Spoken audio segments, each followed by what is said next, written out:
So there's a lot of good things going on in my life right now, or a lot of potentially good things that may not turn out the way that I'm hoping for, but you know, fingers crossed. But that's not what we're talking about today. Today we're talking about something that I've been experiencing for the last few months, and that is negative self-talk. And although I don't know exactly why or when it started, I do have a pretty good idea, but we will get to that. And I wasn't the one who actually pointed it out to myself. It was actually my sister who told me that I tend to speak negatively about myself, and that made me reflect on that, and I realized that I do.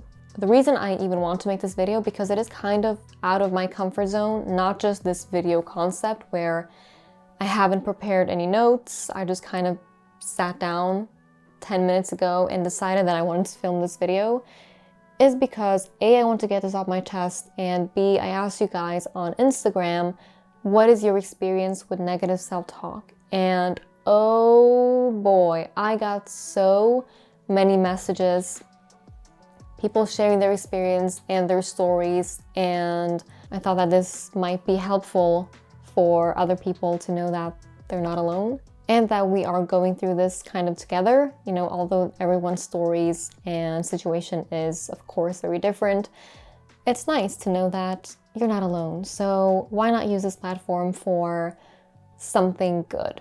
It started a few months ago, and this is something that I realized afterwards, obviously. I don't know exactly when, probably March or April. I mean, who really keeps track of anything this year?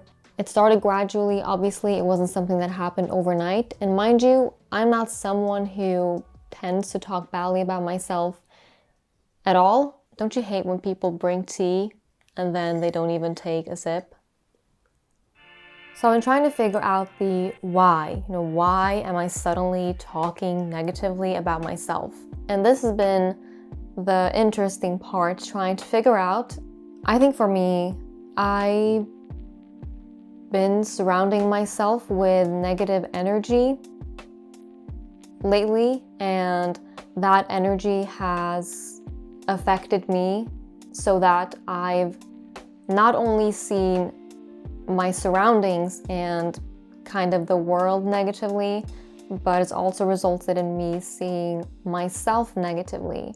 And that wasn't something that I realized until I was out of that situation. And so what does this negative self-talk look like? And this is going to be different for everyone. I think for some people it's their looks, for some people it's their skills and abilities, and for some people it's their relationships. For me, it's mostly been my abilities.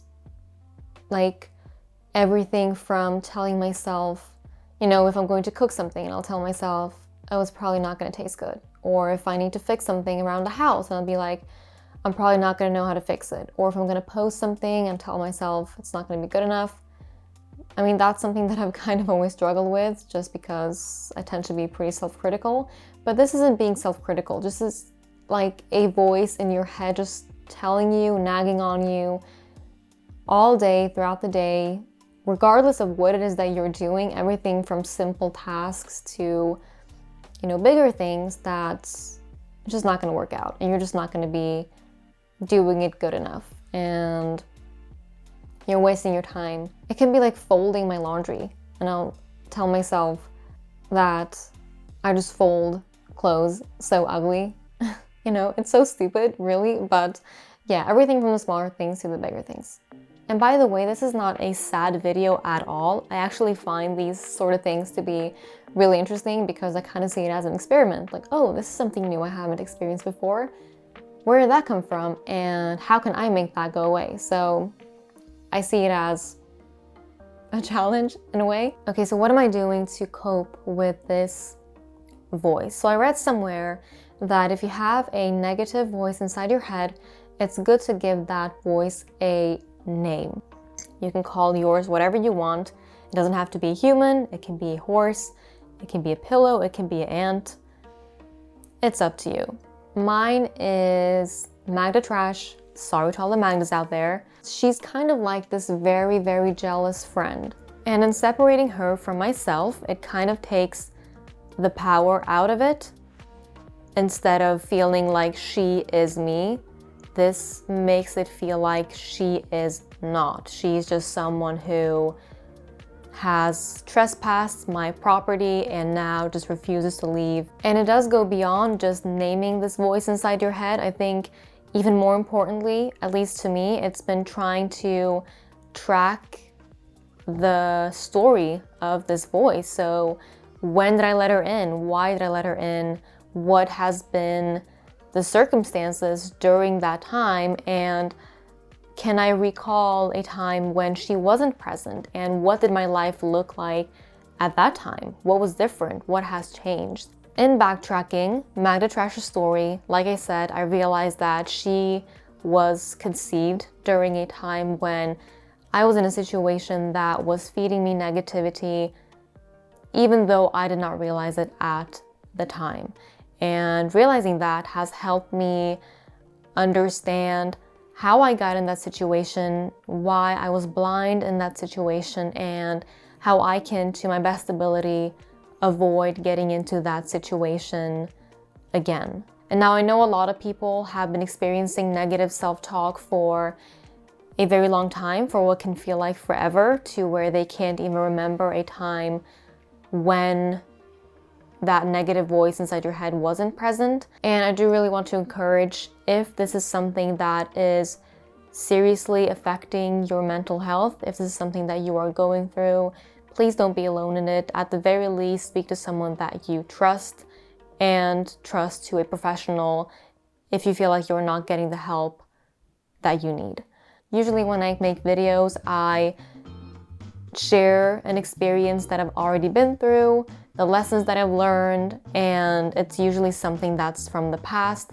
This is different because this is something that I'm currently going through. It's something that we are experiencing together, or at least I'm experiencing. And for that reason, I was very hesitant to making this video, because I thought to myself, is this even going to bring any value? Because clearly I don't have much of a lesson to share, because it's something that I'm currently going through myself. But then I thought to myself, you know, not everything has to be a lesson. Sometimes we don't really even want advice. We just want to feel like we're not alone, and that other people are experiencing what we are experiencing, and then we just kind of go through it together. And I think that can be just as helpful and important and comforting as just someone giving you advice. This is obviously a new concept. I never just sit down and have a conversation like this, very unprepared. I'm just freestyling here, but I'm trying to get out of my comfort zone more. If you like this concept, obviously I will find out, and if you do, we will continue making these little chit-chat videos where I bring in some tea and barely even drink from it. And I think I would like that. And maybe we should have a name for it then. I don't know, what should we call these little talks? If you have any suggestions, just write them down in the comment section, and who knows, maybe we will make these videos a little regular current update thing on life. Thank you so much for watching. Share in the comment section anything that you are currently going through, related or unrelated to this topic. I will see you next week.